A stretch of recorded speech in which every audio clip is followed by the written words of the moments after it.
Welcome back to the Federal Executive Forum on Federal News Network. We're talking about cloud computing at DoD and Department of Homeland Security. And we were just talking about specific programs. I'm going to throw it over to you, Frank, and ask you to give us an example of a specific program. We talked at the top about Kessel Run and mentioned that. I thought maybe you give just a few moments on what Kessel Run is for those that might not know what that fantastic program is. Sure. Kessel Run was our first foray into SecDevOps. And the reason why it was first, because we had an issue with modernizing the Air Operations Center. And so we said, what could we effectively, quickly do as opposed to, funding billions of dollars and a long time to actually get things done. So we said, let's try something modern. What was an industry for a long time, especially where I came from, it was normal to do agile programming and everything else. So it's like, let's try this. And so we got together with a group of airmen that were not really programmers per se. They had programming experience and they seemed to have the aptitude for doing it. And we actually did a module. The module was aircraft refueling scheduling. They used to do this basically on a whiteboard. And used to take them 12 to 14 hours to actually do this every day, as opposed to doing it automated. So we said, let's try to do this. This is a win-win situation. If it doesn't work, well, they can still go back to the whiteboard, but otherwise, this is an automation capability. And it works so successfully. We did it within like 3 to 6 months, which was unheard of before, especially when people who did not have any experience in doing this delivered it, and it was a success. And we've actually built upon that to actually save sufficiently enough money for fuel costs. In fact, we actually have millions of dollars in fuel cost savings now because of the way they've actually modernized that application. So that's one of the major things that we started off with DevSecOps. And now I said, we have 15 software centers right now doing this. Now, application-wise, yes, yes, Luke. Incredible to hear this. So that our major programs are actually using DevSecOps now. And I do mean our major billion-dollar programs are doing this now, just to let you know, because it's been so effective that we can see that we get capabilities out that we can actually look at rather quickly. And you're going to see that's going to be the model, I think, that, it's the model the Air Force is going for, without a doubt. I love it. And taking that sort of organic, and I love the idea that you started with something simple, obviously huge impact. And now, as I understand, you have airmen and airwomen out there, coding DevSecOps in this environment and creating some great capabilities for the folks in the Air Force, which is fantastic. We actually established Digital University, which is also a cloud-based effort to actually train these people, to train people who may have an aptitude that don't know they have an aptitude. And if they pass certain courses, they can actually look at what they can actually maybe become a member of the Kessel Run organization and actually do this programming. So we're trying to pull up talent management from the bottom and say, okay, if you have an aptitude, maybe you should be in this, endeavor. Fantastic. Came in thinking they were going to fly an aircraft and they end up being a supercoder. That's unbelievable. Right. Andrew, how about at Okta? Give us an example. You're sort of, again, striped across the interagency. You're seeing a lot of different activities. Give us an example where you all have been involved in a program that really has, enabled the mission in a modern manner, if you will. Yeah. So great question there. And, noting, great time. We kind of recently passed Veterans Day. It actually happened. The announcement came out last year, so it's actually public press on the Apple website and other places. There's a great use case with the veterans VA where they actually made records available directly to people's phones. So if people don't know about this, kind of a great thing to know is that you can actually go on your phone. You can go to the health app. You can just type in Veterans Administration or Affairs, and then as you do the search, it'll actually pull up a source provider. Now, obviously, you don't want to provide that data unsecured, but one of the things that is this is kind of one example that is being replicated across other use cases, even for some active duty members for training purposes. But the concept is the same, is essentially get the power of this data in individuals' hands on their mobile devices, and then secure that data by securing APIs. And really you secure those APIs by securing their identity on that device. So it becomes very powerful, and something we've seen been able to replicate in some other agencies and services. very powerful and very functional. And I would imagine that's something that can be used globally, which is fantastic, right? I'm glad to hear that. Very pleased to see how we're supporting those veterans. Ed Mays, how about over at CBP? Can you give us a specific example? You top lined a whole bunch of activity you all have going on over there. Give us one example of where you all have implemented this capability and really, turned on the mission in regards to functionality. Absolutely. First of all, the Automated Commercial Environment, or ACE, produces and supports cargo processing for the US and processes about $11.1 billion in trade to the tune of about $2.4 trillion a year. So ACE is very important to the US in terms of our economy. After adopting, CI/CD pipeline, SecDevOps, we were able to make quick changes in ACE. And as you notice, there's been a lot of policy changes on tariffs. So this has really helped us to move in a dynamic manner and move quickly. And in support of that, we've also moved our mainframe out of the data center, and we moved to mainframe as a service in the cloud.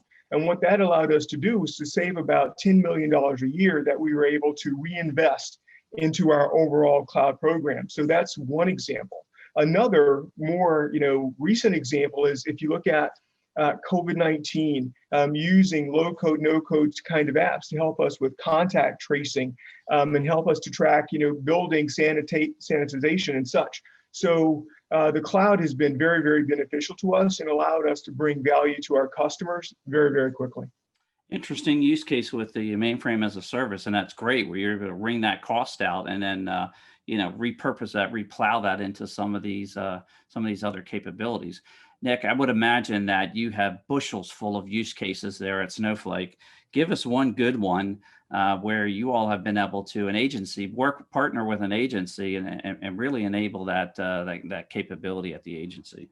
Yeah, thanks, Luke. I mean, first of all, I want to lead off with, I was 10 years active duty in the Air Force. And at one point I wrote your service. Yeah, absolutely. It was great. I had a great time.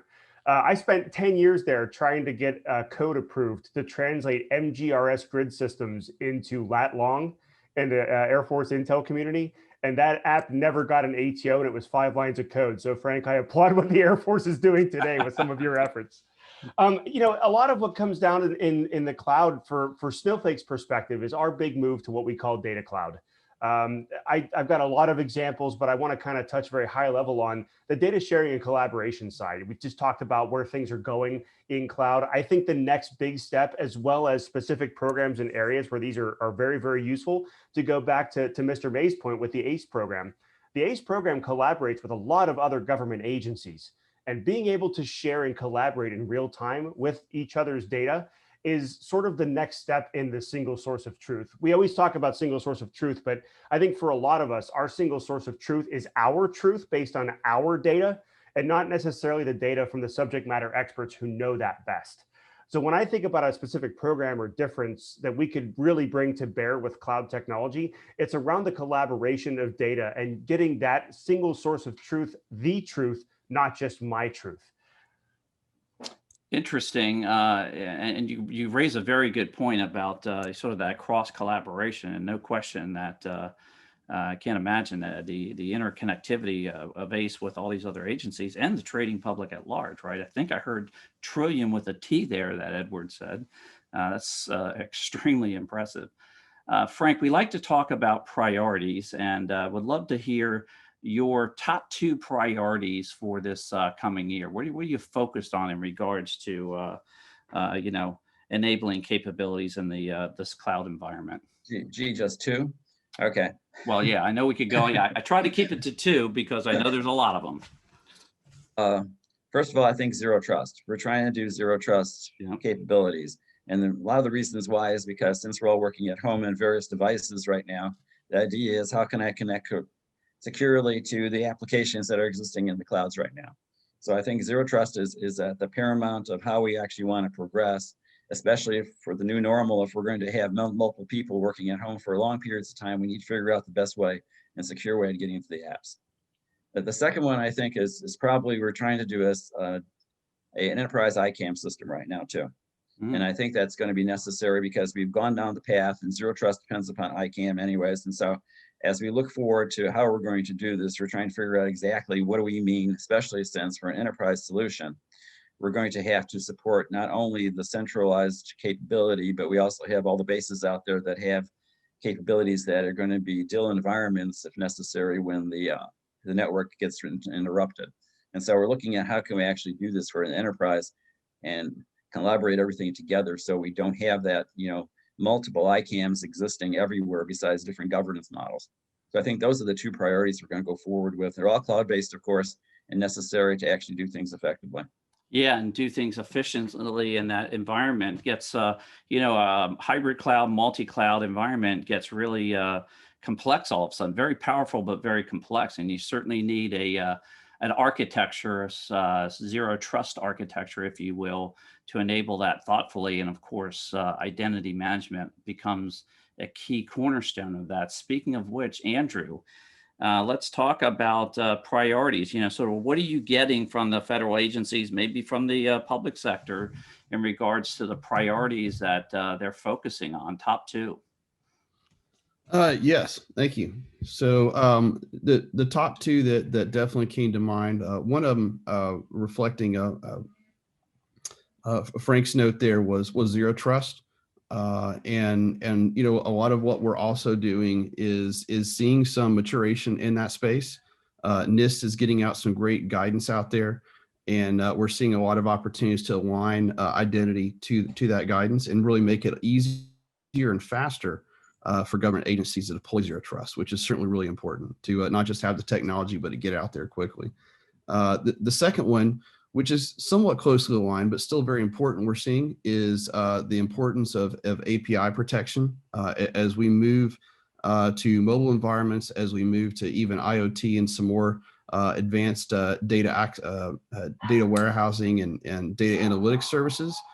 Be able to protect those APIs, that data plumbing is going to be more and more crucial. So we're seeing a lot of activity in that space. And it does kind of come back down to zero trust, even for that data and APIs, in order to make sure it's the right person accessing the right resource and the right security controls and context. So no doubt about it. And, those APIs become very important. No doubt in Ed's example that I was giving earlier, right? That's machine to machine, but you have to authenticate that, and it's got to be done real time. Ed, how about you as far as priorities there at CBP? Top two, you've got a lot of stuff going on there, it sounds like. What are your top two that you want to focus on over the course of the next year? Well, I'll try. Our top two are, again, identity and access management, as you just mentioned, looking at zero trust. But the other thing that we're looking at that's really critical is, I call it auto provisioning. And that's auto provisioning at the org account level. If you're looking at an Amazon, it's looking at the auto provisioning at the user and system account level. And it's also tying all that together. I mean, we started, our cloud work in a sort of entrepreneurial fashion. So, we had a little bit of, I'll call it disjointed incrementalism. Now we're pulling all that together so it'll be a streamlined, seamless process. That's one of our biggest goals this year, along with including in that the cloud tagging piece to ensure that we can track our costs properly. That's been a challenge, and we plan to try and solve that as a top priority. Interesting. And I love that term, digital incrementalism. I think I'm going to call Webster on that one. But really important to focus on these various activities so you can turn that on very quickly and do it in an automated way, right? You're never going to get to ATO in a day or whatever it is you're trying to do there unless you can do that in an automated fashion. Super important to be able to enable that capability. Adam, what are your customers telling you that they need in regards to, Adam at ServiceNow, what are your customers telling you that they need as far as priorities for this year? Yeah, I'm with Frank. I had about 4 or 5 that I could tee up, but I'll just focus on the 2. Of course. No, I'll start with, automation and what a lot of Navy leadership is deeming, they call it relentless automation. So look, processes continue to be complex, especially in the DoD. There's a whole lot of approvals and checks and things like that that need to happen from an acquisition and programmatic perspective, to the point where they can't be executed without some level of automation. I'm looking to continue conversations with those complex workflows. The net of all this, of course, is people want to come into work and work on the things that that inspire them, right? That make them innovate. They don't want to have to deal with the stuff that we have to do, right? There's things we want to do at work. There's things that we have to do at work. And in many cases, we're finding out that there are ways that in which our platform can sort of automate the things that have to happen and allow the workers to do the things that, again, that inspire them. I think the second focus is integrations. And so I'll use a specific case in point. So we have within the Navy, there's an effort going on called MPT&E, Manpower, Personnel Training and Education. This is a collective, an ecosystem of applications. There's 55 of them, and they sometimes overlap in their purpose. And some of them are written in COBOL and Fortran. They're 30 years old and they can't be supported anymore. So this is a good story in the sense of they're trying to get from 55 down to a few sort of platform technologies to do all the things that those 55 did. The problem when you're doing this, though, is if you end up with your three technologies and those technologies can't talk to each other, what was the point of all that? And so, when technology companies can band together to complement each other, everybody wins, especially the end user. And so that's one of the things that I would really like to focus on this year. Fantastic, and very important. Again, automating, really important to be able to do that, right? And so that you can just take that off the table and then focus on the mission at hand, if you will. Travis, how about at the Navy in regards to top 2 priorities that you have to focus on this year? So first of all, I'd like to say is I'm doing everything everybody else is doing, so I'm not going to repeat that and say that identity is a huge effort for us. One of the big things that is coming up for us is we did an organizational realignment that we're standing up the Navy's first service managed organization. So back in May, we disbanded what was PEO EIS, Enterprise Information Services, and turned it into PEO Digital Enterprise Services. So you mentioned earlier about services at the end of my name. What we're really doing is putting a focus on transitioning our organization into a service managed organization and providing those services. So this just isn't for Navy or a rebranding of PMW 205. This is really shifting the way that we offer services today for Department of Navy, because second part of that is a unification effort with the Marine Corps and the Systems Command and an integration into the PEO digital family and how we can provide those services at a department level versus focusing on a Navy and Marine Corps to start creating some of those efficiencies.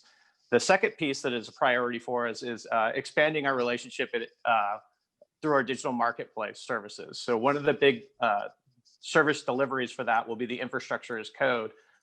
Frank had mentioned it and Ed had talked about it.